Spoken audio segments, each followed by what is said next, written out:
Hey you guys, Zenith Darksky here with another reaction, and this time we're reacting to SB19 opens up about their difficult journey with Toni talks. I know this is an interview, and it's a pretty long interview, but we'll stick with it. It's all good. You guys really showed some support on the last longer form video we did, so you guys, I'm sure you guys will come through with this one again. So thank you guys for all the support and stuff so far. I appreciate you. I am sick right now, as you could probably hear. I have COVID. But I had to put out some videos for today for you guys. So, yeah. You guys have wanted me to react to this for a while because you've wanted me to kind of learn a little bit more about their story and everything. And so I might be a little quieter in this one. Not because I'm sick, because, you know, just because I want to sit back and kind of learn a little bit more about these guys with you guys. And if at the end of the video, you know, there's some stuff that I missed that they talked about for whatever reason, like I just didn't catch it or something, please do remind me in the comments. Either way, let's get right into this.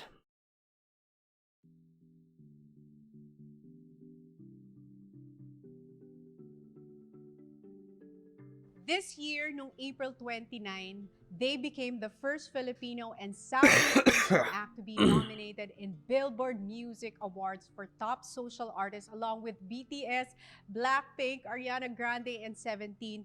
At nanalo doon yung BTS. But it marked the first ever appearance of a Filipino artist in the Billboard Music First Awards. Ever appearance. That's crazy. That is awesome. SB19. Yay! Hello po, Miss Toni. Uy, last time nakausap ko kasi kayo, virtual lang, hindi ba? Yes. First time ko kayong ma-meet in person, and I wanna personally congratulate you dahil from last year, parang ang laki na nang nabago.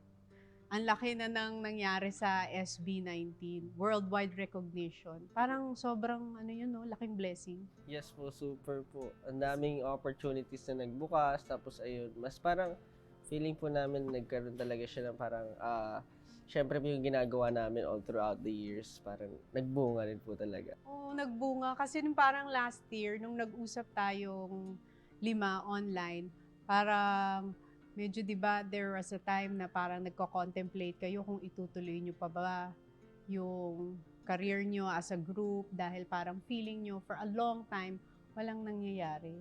Di ba? Ano nga po ngayon po, talagang thankful kami kasi po kahit na pandemic, mahirap po yung sa industry natin, ganyan po. Pero patuloy pa rin po yung career namin. At least po parang meron pa rin po kaming ginagawa kahit po nasa pandemic. Super grateful. They seem very grateful for their success. And that's because of 18, so shout out. It po yung paghihintay namin. Nag-start ang SB19 2018, hindi ba? Apo. But before kayo i-launch, ilang years kayo na nag-training ng workshop, singing? Medyo baka po paulit-ulit din po yung ginagawa namin. Minsan parang na-lost track na po kami sa oras talaga. Kasi parang araw-araw training po kami. Kahit Saturday, minsan Sunday, nagde-training po kami. Tapos kami lagi magkakasama. So parang tuloy-tuloy lang na parang hindi namin alam kung ano. It's very cool to see these guys so close to each other, even though he's saying they spend a lot of time together. A lot of groups, when they spend way too much time together, tend to fall apart. But it seems like they don't, and it seems like probably because a lot of that time is spent training and doing stuff like that, that you know, it's not like they're just sitting there getting on each other's nerves. They're training and doing stuff like that. They're working together, you know, so very interesting to see them still very close-knit with each other. And obviously they have their own solo stuff, or some of them do, and I think that also helps. You know, I think that also helps to get them away for a little bit and catch a break for a little bit. Time na yun, parang sabi nyo, di ba? Dapat madidisband na kayo. May mga magbaback out na, pero isa lang ang nagstay. Dumating sa point na talagang wala nang nangyayari, sobrang tagal na natin nagte-training. So napag-decidean po, before po kami mag-debut, marami pa kaming kasama noon po eh. Tapos Nalagas na lang. opo, parang unti-unting umaalis. So there were more of them. Is that what I'm catching here? There were more of them in the group at one point. I just reacted to Alamat, and before this video. It'll probably go up before this video too, so you guys will have seen that by now. And they're a pretty big group. So was this a bigger group, like a much bigger group? Tapos napag-decided nga po nung one point na yun na nag-alisan lahat, pero si Stel nag-decide po siyang magstay. Bakit, Stel? May naiwan lang. Hindi po, kasi nung time po na yun talaga, parang nung nasa training ako, nakafocus po talaga ako doon na parang ito yung gusto kong gawin sa buhay ko. Ito yung gusto kong ma-achieve. Tapos sobrang happy ko kasi sobrang dami kong kasama. Mix pa po kami, girls pa kami before. Kaya sobrang saya ko every time na magte-training. Though kahit I had girls in the the group before. Interesting. Pero yung ginagawa po namin sama-sama, sobrang na-ano ko po, na-enjoy. I don't know ko po why yung more working people don't do that. That's not to say that I think they should or shouldn't. But most of the time with these groups, you see girls or boys. I don't know why that you don't mix, why you wouldn't mix them. Because I prefer female vocals. So to me, that would make sense where it's like, yeah, you have the boys for that kind of stuff. But then you really, you could have females in the group too, to bring that feminine quality to the music too, that soft touch to it as well. I think that would be really cool. So that's very interesting that they actually had girls in the group before, or at least the original group that they were working together as. them together. Kaya nyo gusto mo quit nung time na yun kasi di ba parang it was 3-4 years of just training and you gave up so much. Yes Di ba po. wala kayong sweldo noon, you gave up your careers. Ilan sa inyo yung call center agents? Ako po. Ako po nag-work din pero real estate po yung sa akin. Data Di ba? analyst. Real You estate. gave up your real jobs for a dream na hindi kayo sigurado Apo. nung time na yun. So parang in reality, kapag reality check, ano bang pupuntahan ng buhay Yes ko po. dito? Kasi- Tsaka syempre yung family nyo siguro, Opo, di ba? opo. Nagtataka, huy, ilang taon ka na dyan, parang hindi ka naman kumikita, di ba? Dapat po kasi talaga may backup plan kapag ganun eh. Lalong-lalo na po, ang hirap po talaga ng buhay. Na parang 3 taon na nga po ako nagtitraining tapos wala pa rin nangyayari. Mapapa-reality check ka talaga na parang, oh, anong tama pa ba itong ginagawa ko? Tapos lahat ng tao sa paligid mo sinasabi, tigil mo na yan, grabe, 3 taon ka na, wala ka namang nakukuha dyan, wala ka naman napapala. Tapos may isip mo, mapasok talaga sa isip mo, tama pa ba itong ginagawa ko? Tigil ko na kaya ito. Hindi naman po kasi lahat ng kumbaga tao pinalad din sa buhay. Parang katulad ko po na parang, syempre, nagte-training po ako pero honestly wala akong makain sa araw-araw. Nangihingi ako ng baon kay Paolo, ganun. Naghihingi po parang everyday pag wala siyang, hindi siya nakapagbaon, hindi rin ako kakain, parang ganun. Parang ganun yung buhay ko dati. Then yung nag-quit po kami na si Stel nag-stay parang paglabas ko po ng building. That's very, very interesting. I will say that, they're saying a lot of what a lot of big groups and musical acts and stuff say already. There's a lot of people think, oh, when you're a successful group or whatever, you've probably always had it easy or whatever, and it's not true. That's not true. It's like 10 years ago or 15, 20 years ago, people on TV shows would make fun of artists that haven't succeeded and stuff and call them the struggling artist and whatnot. And that was a stereotype or an archetype where if you were trying to do any form of art, you would struggle before you succeeded. And it's like we forgot about that just because of how many people are successful because of YouTube and Twitch and different genres of music, being able to make it in different genres of music nowadays. It's like people forgot somewhere along the way that artists still struggle for a long time before they succeed. That didn't change. That did not change. People act like it did for some reason, but it did not change.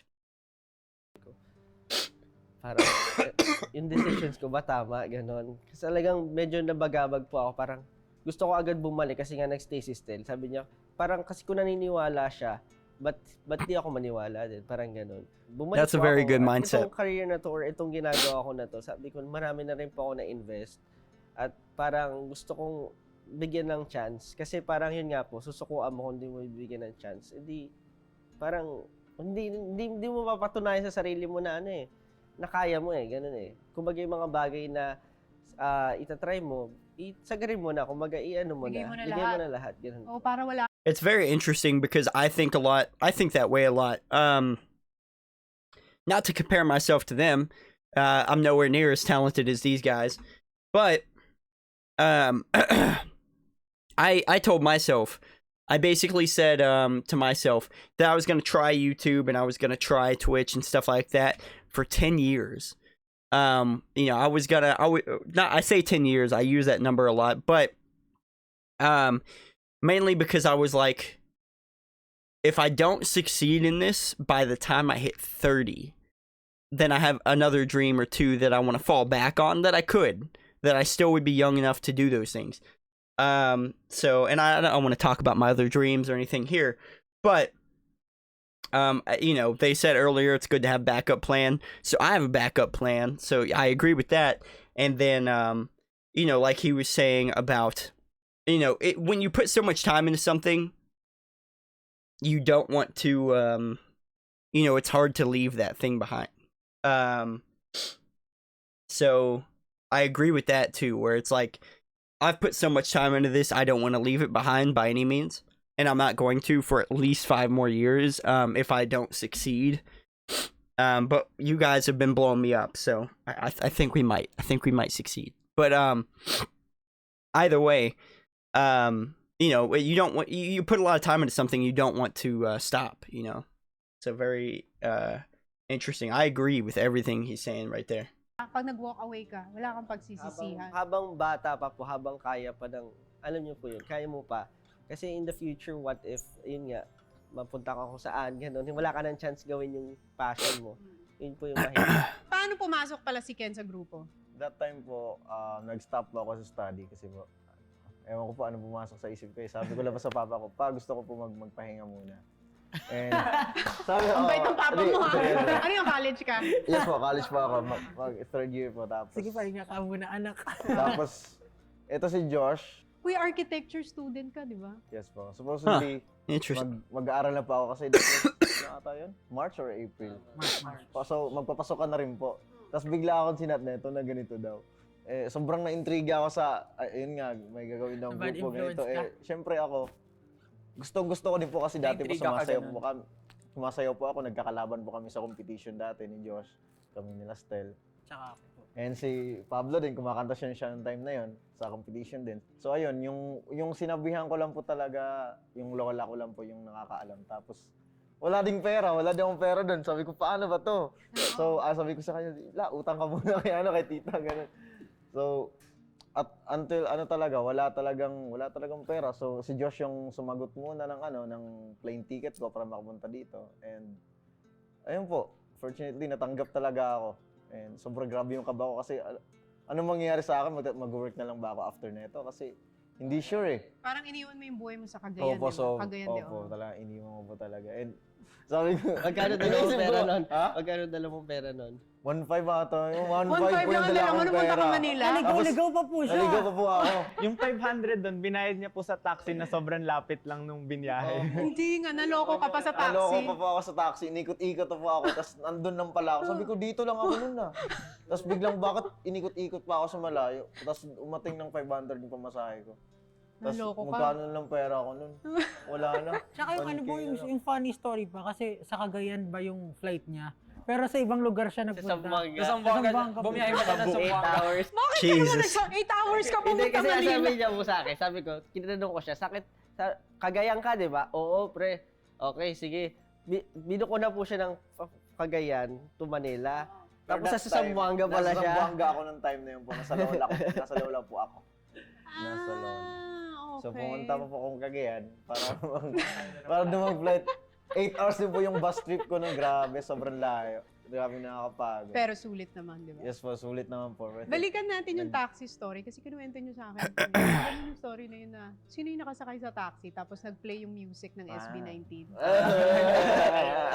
Di ba? Ako, kasi po ganun ako eh, pag ano po, mahilig po ako parang check Mag-trip-trip. na Oo. like, kuya, kilala niyo po yung SB19? Yung mga ganun. Ayan. Nakataxi ka nun. Opo. Anong sabi nung taxi driver?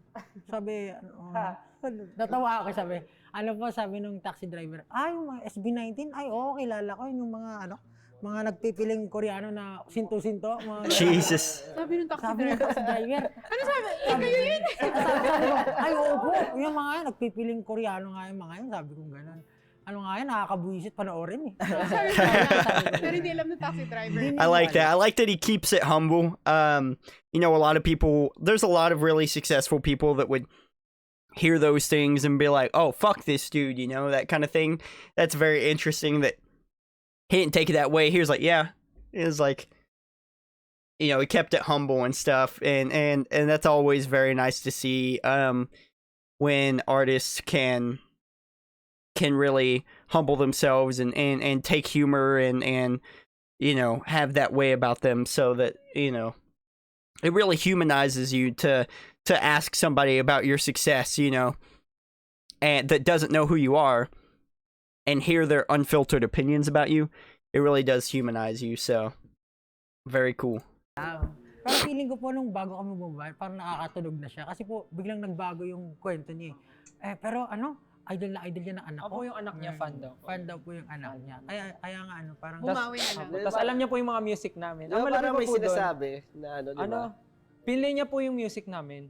Sabi niya, SB19, sige, pakinggan natin. Tapos inabot niya, sige, i-search niya yung kanta ng SB19, inabot sa amin. Tapos namin yung isa namin performance na live. Tapos pinili niya. Alam ba? Pinili niya yung alam. Tapos, kumakanta kami sa likod, biglang binuksan yung ilaw, tapos natatanon niya yung mukha namin, tapos kami sa likod. Nagtatago kasi baka makilala kami. Ayaw na rin po namin na parang ma-recognize niya kami. Kasi parang baka Mapahiya siya dun sa sinabi niya. Opo. Pero ang dami niyong nakuha ganung salita nung nagsisimula kayo. Ay, Sobra. Grabe, sobra. Sabay, in unison. Sobra. Ibig sabihin nun, grabe talaga. Ano yung pinakamasakit na discouragement na nakuha niyo mula sa mga haters? Na nag-motivate naman sa inyo, kaya kayo nandito pa rin. Siguro po, pinakaano po siguro, yung walang mararating. Tapos, hindi naman po siguro like nakaka-discourage. Parang nakakainis. Kasi wala naman kaming ginagawang masama sa kanila eh. Ginagawa lang po yung ano yung gusto namin, tapos sasabihin na walang mararating, and parang... Yeah, no matter what you do, I will say, no matter what you do or how you succeed, you are gonna have haters in that way, that are going to, I've even had, I'm not even successful. I don't consider myself wildly successful or anything. But even I, literally within like my first 2 months of ever having a YouTube, I had a hater that named themselves, my channel back then was called Darksky Game News, which is because I was doing this thing called Darksky Game News. I was doing video game news. And somebody had started an account called Darksky Game News Sucks. And at the time, I wasn't actually even doing Darksky, game news. I was doing just gameplay stuff. And for some reason, people just don't want you to succeed. So that's very interesting that he didn't necessarily consider it discouraging, just disheartening. Because a lot of times it is a situation where you're not doing anything to hurt anybody, but for some reason people are still taking it that way and still wanting to hurt you. You know what I mean? It's weird. It's weird. Sa amin, hindi na siya nagiging big deal so far, lalo na ngayon, kasi mas maraming love na yung natatanggap namin. Lalo na from our fans, tsaka yung mga casual people din eh. Nakikita namin na appreciate kami na parang tables have turned, ganun. Noong una nga po, parang yung mga nasa headline nun, Filipino-Korean na SB19. Pero nung nag-Billboard po kami, proud to be Filipino. Ganun na, may proud na. Ikaw kayo mo sana kasi yung tungkol sa yung mga bad comments. Parang nagulat lang po ako, meron pong comment na one time, sobrang violent po na parang nakakabuisit yung dilaw yung buhok. Gusto niya daw pong barilin. Gusto daw po niyang barilin ako. Ganun. Sa isang video. Okay naman ito. Tumating ka sa violence. Violence na. Meron pong mga ganun comment na parang gusto ko patayin sa inis. Parang ganun. Manakit. Kasi sobrang nakakainis daw kami. It's weird. It is really weird. It is really weird that people get violent over success. Yung mga sinasabi nila sa inyo, hindi naman tungkol sa inyo. It's a projection of how they feel and what they feel inside. They don't really hate you. They just really hate themselves. Kayo yung insecurity nila. tsaka yung hate nila sa mundo, napoproject nila sa inyo. Kasi nandiyan She's kayo, right. pinupursue nyo yung She is dreams right. nyo, you're making a difference, hindi ba? You're doing something in your lives. Sa dami ng mga hate na na-receive nyo, nakarating kayo sa Billboard Music Awards. Grabe yun. Anong feeling nung nalaman nyo yun? Kayo ang first Billboard Music Awards. First yun, ever. Parang di po totoo eh. Actually po si Josh talaga, naiyak talaga siya nung time na yun eh. Kasi nag-stream siya nung time na yun. Kwento mo, Josh. Ay, baka mag-fight. Stream ka, tapos nakita mo. Mayroon po kasi parang gaming stream po. Oh, nice! I do Tapos too. yun nga po, announcement na. Sinabay ko na po, sabi ko, sige, panoorin na nga natin to. Then ayun nga po, in-announce na nominated kami. So para sa akin po talagang biggest achievement na po kasi namin yun eh. Tsaka yun nga po, naisip ko yung possibilities na lahat ng ginagawa namin kasi ang goal naman po talaga namin is to inspire people. Tapos yung, alam niyo po yung matulungan din yung mga artists dito sa Philippines at magbago siguro ng kahit pa paano kasi marami pong magagaling eh. Kumbaga, iangat pa natin yung industriya natin. Pero alam nyo, si Justin kasi is an honor student. Sa talaga Lasal, po? College of St. Benilde. Parang di ako makapaniwala na. Oo, honor student sa multimedia arts, hindi ba? Apo. Nung graduate. Yabang. Oh, yes, grabe. From honor student to performer. Pero po hindi rin yung achievement po na yon is more of like hindi naman sa parang matalino, more of parang ginawan ko po talaga ng paraan. Parang ginawa ko kung ano yung kailangan kong gawin. Naging masipag lang po siguro in a sense. Ayun po. Oo, kasi 'di ba, isipin mo honor student ka, dapat after mo makagraduate, magpupursue ka ng career dun sa natapos mo. Nag-breakdown yan, first time ko nakita Ba't ka nag-breakdown? Hindi po, kasi po, yun nga po, parang ang tagal na rin na walang nangyayari sa amin. Tapos po, kasi pinagsabay ko po yung studies ko and yung pag-aaral ko during that time. Tapos, after graduation, parang dapat It takes a lot of persistence. It takes a lot of persistence. A lot of persistence and willpower and stubbornness to really keep pushing through something like school or college while practicing, while training for this kind of stuff, and while doing this kind of stuff. Excuse me. There's a rapper here in America named Megan Thee Stallion, and she was actually going to college while going and doing these performances and recording albums and stuff like that, which is crazy to me. Crazy to me. Shout out to her. Also, I just want to say, we need to find a way to reach out to Josh. I want to play some video games with him, man. He's got a video game. He's got a game stream. He's got a gaming stream. I have a game stream over on twitch.tv/Zenith Darksky if you guys want to check me out there. We just chill out like this a lot of time and play video games. And I do all kinds of different video games and stuff. But I'd really like to reach out to him and see if maybe I could play some games with him and talk to him and get to know him a little bit better. That's a dream. That's a dream. It's not real. It's just a dream. It probably won't happen. But that would be really cool, wouldn't it? Either way, very cool stuff. But yeah, so cool that he was able to keep pushing through and be an honor student in school while all of this was happening. Very cool stuff. pag-usap namin ng parents ko talaga is magsa-stop na ako sa training. Mag-work na po ako after graduation. Parang hobby ko lang talaga yung ginawa kong training. Pero since nga po kasama ko sila noon, parang ang dami na namin pinagdaanan, na naniniwala sila dun sa pupuntahan namin, nagpatuloy po ako. Sabi ko, pwede naman siguro magpahinga muna ako after graduation, parang ganyan. Tapos hanggang sa nag-debut po kami, same year nung pagka-graduate ko po, nag-debut kami. Pero after that, wala pa rin pong nangyayari. Hindi kayo napanghinaan ng loob nun?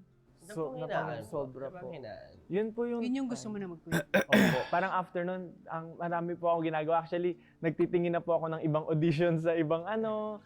Tapos parang iniisip ko po, saan ako magtatrabaho. Naghahanap na rin po ako ng mga pwede kong pag-applyan na work. Pero bakit ka nag-stay sa SB19? Yun nga po, parang lahat na pag-usapan namin na last na. Magre-release tayo ng last song. Pag hindi talaga nag-work, wala pa rin nangyari, mag-stop na tayo. Tas, ano yung yun po nirelease yung nyo? Yung last? Go Up po. Yun po yung nirelease namin yung Go Up. Noong Tapos, 2019. 19 po. Really So, cool. Pero viral. Okay, so I've reacted to Go Up, And a lot of you guys have said that, you know, Go Up is the one that did it for them. And now I see that, you know, now I see that basically that was their, and even the thumbnail. Now that I hear about it, you can look in that thumbnail for the song that they just showed, and you could see in their faces, you know, that this is their last, their last attempt, which is really cool. There's a game series called Final Fantasy. I'm sure a lot of you have heard it. I love the games, but when Final Fantasy, the very first Final Fantasy game came out, back in the 90s, that was the thing with Final Fantasy was that was Squaresoft at the time. They're Squaresoft, now they're Square Enix. That was Squaresoft's last chance at making a successful video game, and if it didn't work out, then they were done. And that's why it's called Final Fantasy. It was their final fantasy, you know, their final last, you know, hurrah. And so that's really cool. Very, very cool to see musicians and all kinds of people, game studios, musicians, even small business managers. You know, that's very, very much a reality for a lot of people, is they're doing one last thing to see if it's going to work, you know? So very cool to know that, you know, that was the mindset in that song. And maybe that's why it's so good. You know, they were going all out. And a lot of times that's what happens when your back is up against the wall. You really put out something really good, you know. So really cool. Opo, ayun na po. Pero hindi pa. Hindi pa agad. Pagka-release, ano nangyari? Pagka-release po, di ba, may music video po kami, ganyan. Tapos, since last na po yun, binigay na namin lahat. Nag-practice Oh yeah, kami. they said we gave it our all since it was our last. Sino nag-choreo 1,000 nun? times. May si Stel po. Tapos ang dami namin ginawa. Tapos pagka-release po ng music video, ganun din. Parang wala rin po nangyari talaga. Parang ganun. Kailan siya nag-pick up? Nung nag-release po kami ng dance practice video namin, parang overnight po, nagulat na lang din kami, na-recognize yung group namin ng... Okay, so it's on the list to react to, but I haven't reacted to it yet. But I see. That's why a lot of you guys want me to react to the dance practice for Go Up, because it went viral. It's what blew them up. That's really cool. That's really cool. I might move it up the list just for that, but it's on the list already, but I might move it up. Meron pong parang account sa Twitter. Parang ano rin po siya, fan account siya ng ano, na ni-repost niya sa Twitter yung video namin na parang ina-explain niya, there's this Filipino na group na tingnan niyo yung performance nila, ang galing ng sumayaw, parang ganyan po. Tapos sobrang dami pong naka-appreciate sa Twitter. And yun po yung point na talagang nag-viral kami na parang, hala, ano nangyayari pagkagising namin, pagtingin namin ng mga social media accounts namin, parang dumadami na yung notifications, ang dami pong nakaka-appreciate, parang pati yung mga friends namin, uy, nakita ko yung video nyo, ang galing nyo, na parang sobrang overwhelming po na yun na yung point na hindi kami makapaniwala na until now, pag naaalala ko, sobrang nakakataas po ng balahibo yung feeling. Parang nagiging emotional ko pa. Opo. Sino nagsimula na ng 18? Yung name ng fan group nyo na yan? Nag-brainstorming kami na parang kami SB19 and hindi tayo aabot sa 19 pag wala yung 18. Parang hindi natin pwede. Very cool. 18. Pero si Pablo po ang nakaisip nun. Opo. Parang, Nice. nagbigay bilang sabi niya 18. Tapos, Tsaka parang sariling atin. Ayun po, kasi parang lahat po ng achievements namin, hindi lang siya sa amin, kundi para sa ating lahat. Overwhelming para sa amin. At the same time, pressured kami kasi nga parang mas madaming tumitingin sa amin. So, mas kailangan galingan pa namin. Diba sabi nila, to whom much is given, much is required. So, malaki Tama. ang expectation sa inyo. Paano nyo ina-handle yung pressure? Di ba nag-huddle kayo, sabi niyo dati sa akin? Ginagawa niyo pa yun? Dati po matindi po yung huddle namin kasi po meron pong kaming practice na parang everyday kailangan for 10 minutes maghahawak-hawak kaming kamay. As in talagang like brothers, hawak kamay. Tapos yun lang po, uusap parang Problems. kung anong status, problema sa ganyan, isa-isa, anong dapat. May issue ka ba sa ibang members or meron kayong something na hindi nagugustuhan sa mga nangyayari, pwede niyong open, parang sobrang yun yung free time namin para ilabas Very namin ang cool. mga nararamdaman namin. Parang ikaw yung laging sinasabi nilang magkamukha tayo. Ako nga ba? Parang hindi, di ba may mga nagtatag sa akin? Kumukha ko daw si Josh. Kung Opo. lalaki ako, ikaw ang version ko. Lagi Meron po mo kasi sa sinasabi. music video That's namin sa Go Up, it's parang- very cool to me. That's very mature. of them to do that kind of thing where, you know, where they all come together and say, hey, I don't like that this is going on. You know, it's a very, very mature mental state to put yourself in, to be able to talk to each other and get real with each other about, hey, I don't like that this is happening, or whatever. Very, very cool. Ganun siya. Nakamukha ko dyan. Oo. Tapos marami pong instances na nangyayari na kamukha ko daw po kayo. Parang gano'n. Kaya Kung baka nga. nasu-screenshot nila, gano'n. Buti na tas lang, ang sakto. gwapo mo. May balita ako, may mga celebrity crush kayo eh. Sino yung mga hinahangaan yung Filipino celebrities? Yung nagagandahan kayo? Sige. Ikaw muna, Stel. Ayoko sabihin. Bakit si Stel? Sige, si Stel. Ayoko sabihin. Stel muna. Sino? Ikaw po. Nakakarap ko lang ako. Dati ko po talaga. Sobrang ano po talaga, nung bata po kasi, mahilig po talaga ako sa movies. Tapos, pag napapanood ko po kayo, sobrang na-amaze po ako pagka every time na nakikita ko po kayo sa screen. Tapos, mga movies nyo po na napapanood ko, sobrang natutuwa lang po ako kasi sobrang natural nyo po sa screen. Tapos sobrang favorite ko po yung, ma, sorry ma. Mga ganun nyo. So, character nyo po, kung paano po kayo sa kapatid nyo, kay Miss Alex, sa family nyo po, sobrang close nyo kay Tita Pinty. Wow, mga Tita Pinty. It's so sweet though. It's so sweet and so wholesome. Family-oriented. Yung ba yung nahanap mo sa isang babae? Opo. Wala, may asawa. Alam ko naman yun. And Pero happy ako kay Miss Toni. Grabe naman Pero to. yung mga hinahanap mo sa isang babae, ganun, family-oriented. Yes po. Ano pa? Maalaga talaga na sobra. Maalaga. And very to? Very good. Hindi naman, yung maintindihin. Understanding. Lalo na sa trabaho mo. Opo. Mm-mm. Ikaw naman. Hinahanap ko Pablo. sa babae. Oh, ano bang hinahanap mo sa isang babae? Paano naman malaman na ng mga 18? Actually, parang kayo rin po eh. Mahilig.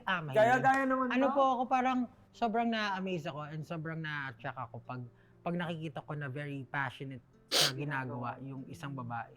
Kaninong Pinay celebrity ka nagagandahan pag pinapanood mo? Kayo po, si Miss Bea. Si Ken balita ko, crush mo naman si Anne. Yes po. Sina? Ann Curtis. Ann Curtis. Ayo. So ikaw naman, ano yung mga tipo mo sa babae? Yung naa-attract ka? Siguro po yung tawag dito, yung free, yung pag pinapanood ko free lang siya, like pag tumawa walang halong filter, like gusto ko lang po yung straightforward na babae. Si Justin. Actually, di ko alam kung tama, pero parang Maria Clara na... Conservative. Apo, O kasi parang balita ko, crush mo naman si Sarah Geronimo. Yun naman ang crush mo. Si Miss Charlene San Pedro din po kasi parang crush ko rin po siya. Inisip ko po kasi na parang nung Going Bulilit, di ba, nung time po na yon. Yun ang era mo, Hindi, gawin parang bulilit. same Okay. age po na parang, Same age kayo ni Charlene? parang older po ata ako ng 1 year. Si Josh, Ang importante po sa akin yung mindset talaga na understanding. Alam niya kumbaga pag may sinabi ako, hindi siya yung parang manjudge agad ng mga tao or manjudge agad ng ano. Parang iintindihin may niya. open mind. Opo. So lahat single. Unfortunately, ganun. May kapalit lahat ng success eh. Opo. 'Di ba? Yung love life medyo on the side. Tsaka po parang kasi ang dami na namin na-invest dito eh. Ano muna kami, parang hanggat siguro hindi pa namin na-achieve yung mga kailangan namin. That's very smart. It's very Pwede smart. naman siguro makapag-antay pa. Ano ba yung mga gusto niyo pang ma-achieve? We want din makatulong ng malaki for our country. Kasi po, pag if napakilala namin yung Filipino music all over the world, para mas magiging interested yung mga foreigners sa country natin, mapapakita natin kung anong meron tayo. Yung resources natin at yung culture natin, maganda naman po talaga eh. Siguro, may mga times na tulad po ngayon, siguro medyo marami lang yung negative stuff na nakikita natin, masyadong pag tumingin ka sa social media, yung iba nga po nagde-detoxify, di ba? Para wag lang ma-stress, kumbaga ganun.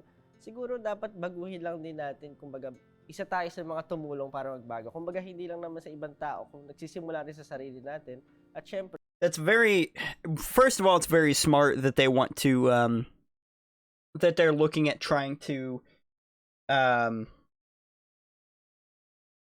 focus on themselves and their own success before they focus on a relationship or anything, because that gives a lot of that stuff time to cool down, you know what I mean?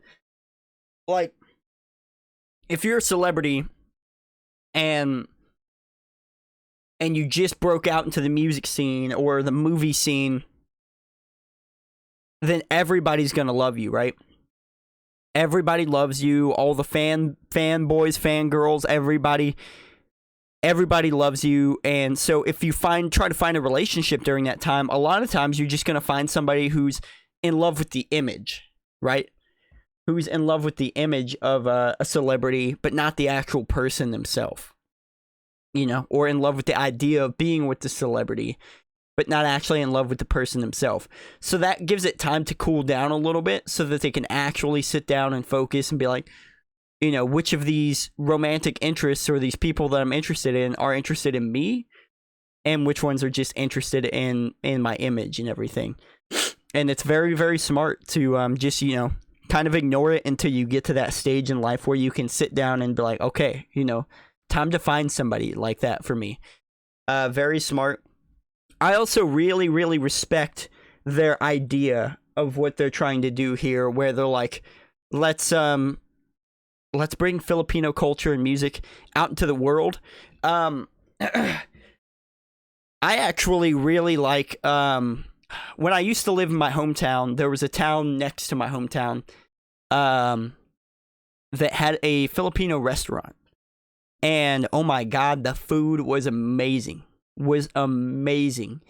And looking around at the pictures and everything like that, I was as a young kid, I was like, dang, dude, this is really cool. And I was really interested in the idea of the Philippines and Filipino culture. Now, that's not to say that I've done a deep dive or anything. I've watched a couple videos to learn a little bit about Filipino culture since these guys have blown up my channel for me. Shout out to them, shout out to 18. But I really do think the culture is very rich, very diverse, very cool. But I also see what they're saying, you know, not to be disrespectful or anything, but I understand what they're saying, because they're, in recent years, I'm not going to say who or what or why or anything like that, because I don't want to be disrespectful. It's not my country. But, you know, there's been certain things in the headlines over here in America for a few years that I can definitely understand why they're trying to give everybody a good image of the Philippines. You know, I can definitely understand why they're trying to change the image around the world of the Philippines, because there have been a couple things that have happened in the past that, you know, would probably scare people of other cultures a little bit away from the Philippines, or not really scare, but give them a bad idea. You know, just because America's had plenty bad. America has done plenty bad, right? So it's like, I get it. You know, you other people. You know, I have people from all over visit my stream, from all over the world. I have Indian people. I have let's see, I have German people. I've had a Turkish viewer. I've had Russian people. I've had all kinds of people, Korean people, and you know, it's really opened my eyes to the way that the rest of the world views America, and it's not great. It's not always great. So I get that. You know, I get that, where it's like wanting to change the way people view your country. Is a very, very bold, very courageous movement, very courageous idea. Very cool, though. I love them. I respect the hell out of them for it. Sa mga nakikita natin, Ano yung gusto nyong maramdaman ng mga fans nyo kapag napapakinggan nila at napapanood nila kayo ng Pepperfort? Kaya rin po nila. Kasi madalas po na nagbabasa po kami ng mga, nag-share po sila sa mga Twitter, ganyan, ng mga stories nila, na ganito kami, ganyan. Parang pag nababasa po namin yung story nila, parang nakikita po namin yung kami, nung dati kaming nangangarap pa lang po, na parang lahat po ng hardships na pinagdaanan namin, yung mga natutulog kami sa sahig, wala kami makain, tapos nag-aantay kami na, parang nangungutang para makakaroon ng pamasahe papunta ng training, ganyan. Lahat yun parang parang hinanda ka dun sa para pagdating mo dun sa point na at yung tagumpay, nandyan ka na. Parang masabi mo na, oy, very sweet nito. Parang ano mo talaga, ita-treasure mo talaga Tapos, habang nandiyan sila, magpapatuloy po kami sa ginagawa namin. Kasi po, yun sinasabi na parang ini-inspire namin sila. So, sila That's naman beautiful. yung inspiration namin para magpatuloy. Yun lang. That's a Pag beautiful 18 idea. po yung pinag-uusapan, medyo soft. Ano talaga part po talaga na parang, kasi dati po, 20 lang, 7, nanonood po sa amin pag nagpa-perform kami. Ano po, parang same level lang. Nagpa-perform po kami kasi You see him parang get a little busking emotional, type a little dati. teary-eyed. Saan kayo nagpe-perform dati? Saan po? Talaga? po Ano yung abutin? pinaka-weird na na-performan nyo? Gilid ng mall. Gilid ng ganon. mall.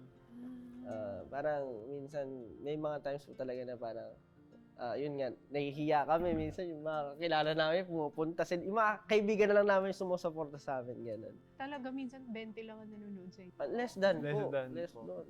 Parang dati po makikilala namin kung sino yung mamunta. Ito si ano. Ayan po. Kilala nyo lang. Kilala ako. namin fans Sa ulo namin po kasi namin. sobrang konti lang po eh. Pero yung performance na binibigay nyo nun, all out na. Oo, Syempre po. kailangan. Parang Always 50,000 yung all. nanonood. Opo. Tuwa na po kami na merong, kanwari more than 10. Marami na po sa amin Opo, dati ay. yung pagkaganon. Hindi nga. Masaya na Opo, po kami nun.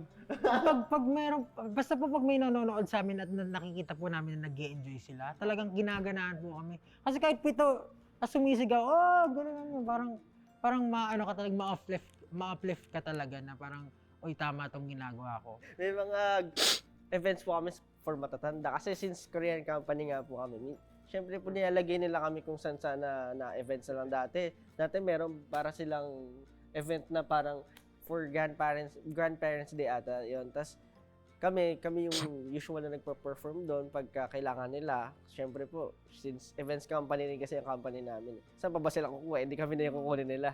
So yun po, doon kami nag-perform. Sa mga matatanda. Opo. Ano Korean. reaction ng mga matatanda? Ganun. Kasi Pero kung syempre po, parang Alam ba nila yung kinakanta nyo? Hindi Korean naman po. Kailangan namin mag-Korean. Oh, so, Inaral gano'n naman naman nila. Tapos meron pa po, syempre, kailangan may showmanship ka. Sasayaw mo yung matanda. Sasayawan mo pang gano'n. So, dati ganun kayo Oo po. nag-perform. Tapos dati, Dati nga po, meron pa po panggap kami pa kami. mga ano eh.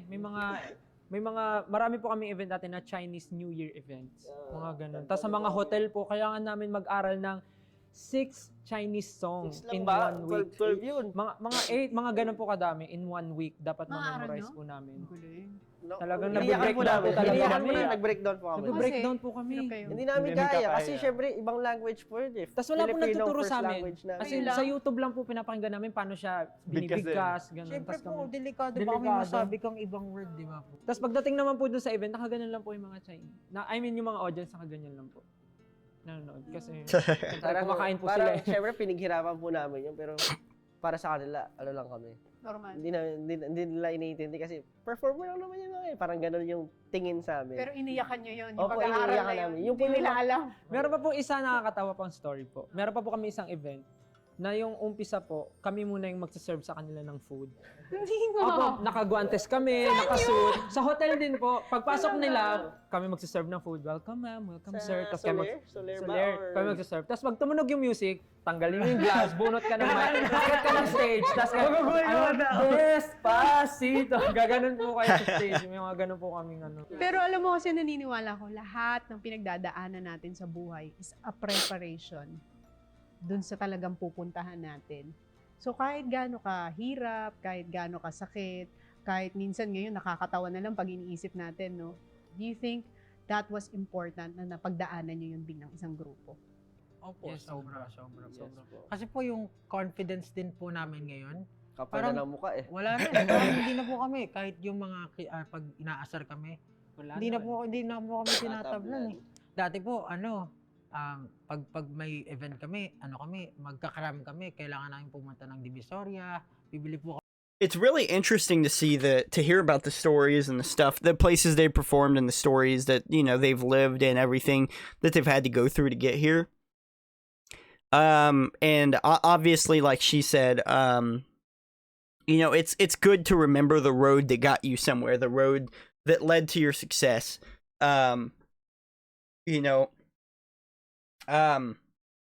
There's a lot of people that talk about when you're making a journey or an adventure or whatever, it's not about the end, it's about the journey.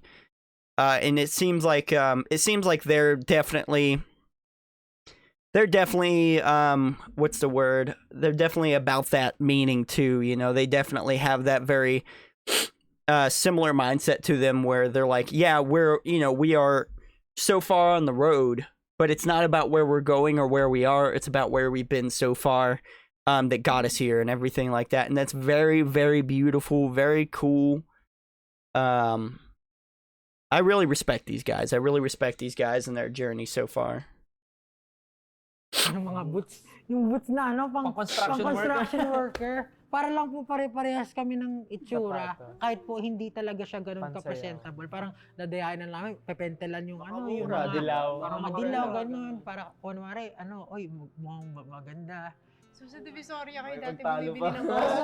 Sama-sama Kung hindi kami. po sa Divisoria, nagmi-mix and match po kami ng mga damit po namin. Damit mo actually. Usually po before. Dati po kasi siya lahat- yung pinakamaraming damit. Si Pablo yung pinaka- Ano lang, yung damit yan, yung damit yan. So di ba maraming time na nagsisimula kayo, naiiyak kayo sa hirap, sa pagod, sa frustration. Pero nung unti-unti nyo nang naaabot tong success, may time ba na naiyak kayo as a group dahil nakita nyo yung bunga ng paghihirap nyo? When yung time na yun na parang, Actually, lagi po kami naiiyak eh. Kahit po nung first release po namin ng kanta na hindi naman po talaga sumikat. Umiyak po talaga kami. Parang inabangan namin na lumabas siya sa Spotify, ganyan. Paglabas, talaga, maluha-luha po talaga kami. Kasi, parang parang sabi na, artist na kami, nandun yung kanta namin, nasa, platform na, parang yung 3 years na pinaghirapan namin na mag-training, parang, a step forward, na artist na kami, ito na yung simula, parang tuloy-tuloy na natin to. Kahit hindi tayo makilala ng tao, at least nakapaglabas na tayo, magtiwala lang tayo, at dadating yung time na makikilala rin tayo ng mga tao. saan nyo dream mag-perform naman? USA. Marami. Gusto pa nga po namin malibot yung Pinas kasi po hindi namin natapos yung concert po namin. Yung Dapat Philippine tour nyo? Opo. 4 lang po napuntahan namin. Dapat 10. Parang naman po, unfair naman po sa iba na parang yung iba na magbigyan. Tsaka may araneta pa kayo eh. During the pandemic, the start of the pandemic, there's a lot of groups that talk about that are like, if we ever get to fully go on tour again or whatever, there's a lot of bands that have thought about doing free shows and stuff like that just because they're like, a lot of people bought a lot of tickets to stuff and never got to see the full tour or this or that. So I respect that they're like, that they also feel bad and they want to finish that out before they ever go anywhere. I'll tell you this, if they ever come to the USA, I'm definitely gonna have to see them. Wala yun, no? Saktong lockdown. Pero nakapag-araneta naman tayo ng Wish. Oo, Wish. Yun po yung isang pinakamasayang experience kasi po, Nag-perform kayo sa Wish. opo, kasi Dami pag artist. nung nagte-train po kami, lahat po, yung mga kanta po nila yung pinapakinggan namin. Pag nag-stretching kami, ganun. Like, Ben, madami po. Halos lahat. Tapos po, nung parang pag nakikita namin sila in person, parang Namamangha. kami. Parang pinapakinggan ko lang to before. Oo. Artist na pala, parang So ano yung feeling nung una kayo nag-perform sa Araneta Coliseum? gigil na gigil po Sobrang kami. gigil. Parang, yun po yung time na parang, kailangan patunayan natin na magaling tayo. Kasi artist na nanonood sa atin, hindi lang parang normal na audience, baka pupunahin tayo nito. And yun or din po something. yung first na biggest awards night na pinuntahan namin. Yung Wish na. Parang 3 awards ata na panalo. Tapos 3 awards po yung napanalunan namin. Cool. Ang galing, no? Parang pag binabalikan natin yung mga humble beginnings nyo, nakaka-inspire. Nakaka-inspire na ipagpatuloy yung mga pangarap, huwag mapanghinaan ng loob. Kasi kung nakaya nyo, kakayanin din ng mga nanonood sa atin. Kasi parang yung pinagdaanan nyo against all odds eh. May mga times nga po naisip ako dati, malas ba ako? Ganun. As in, literal tinatanong ko sa sarili ko, malas ba talaga ako? Kasi parang puro talo. Nako, mula bata po hanggang sa pagtanda, feeling ko, wala po akong success na natamo. Nung dito lang, nung medyo pinopursue ko yung passion ko, doon ko lang na, talaga na, hindi naman pala ako So malas. sweet. Huwag mag-give up. So you can go up. Parang gusto ko marinig ng sample bago tayo matapos. Ayun, no? Ng acapella. 5, 6, 7. Tanging pag-asa ko'y biglang naglaho. Ngunit pag-ibig ko'y Kahit pa ang mundo ay mag-iba, Ako'y laging nandito. di man ako para sa'yo, puso'y di magbabago. Walang iba, walang iba, wala nang Hahanapin So good, so pretty. pag-ibig ko'y sa'yo, Ibig ko'y sa'yo. sa'yo hanggang sa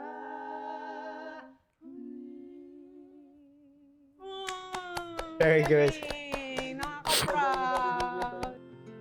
I like that they got right to it. It wasn't super awkward for him. They got right into that, and they just did it for her. Very, very cool, guys. Very cool. Thank you guys so much for telling me to react to this. Also, thank you if you watched all the way through. I appreciate you so much. This is really long form. Wasn't sure if this was gonna, you know, if you guys were gonna sit through this. If you did, thank you so much. I appreciate it. Either way, it's very cool to learn the journey and what they've been through. Very, very cool. These guys are phenomenal. You know, they're very inspiring, and I very much, anywhere on my stream or anywhere when I talk to people in person, I very much push that narrative, I guess you would say, of live your dream. You know, dream. It's okay to dream. It is okay to do those things that you want to try to do, and it's okay to you know, to dream, you know, and I try to push that to everybody, literally everybody. If you want to do something or this or that, go for it. And I love that those guys are doing that, you know, very much proving that we put years and years of training in, and we thought it was going to pay off, and it did, you know. And that's the way it is with a lot of people. I see people on Twitter all the time saying, you know, I'm living my dream, but I'm 40, you know, like I hit 40 this year, and I'm doing great things or whatever, you know, people saying stuff like that. I'm not 40, I'm 25, but I see a lot of people, you know, saying stuff like, hey, don't give up, it's never too late, you know, stuff like that. So it's really beautiful to see that they're very much an example, a prime example of that. Very cool stuff. Thank you guys for suggesting this. I appreciate that.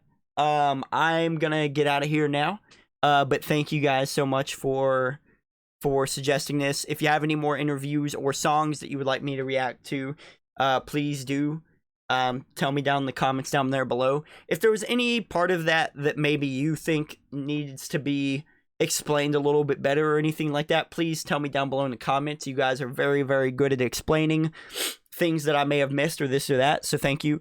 Hit the like button if you like the video, and if you like the reaction, I appreciate that. Share around so your friends can give their opinions and suggestions as well. And please do hit that sub button because we're getting so close to 2.5K. And thank you guys so much. I'll see you in the next one.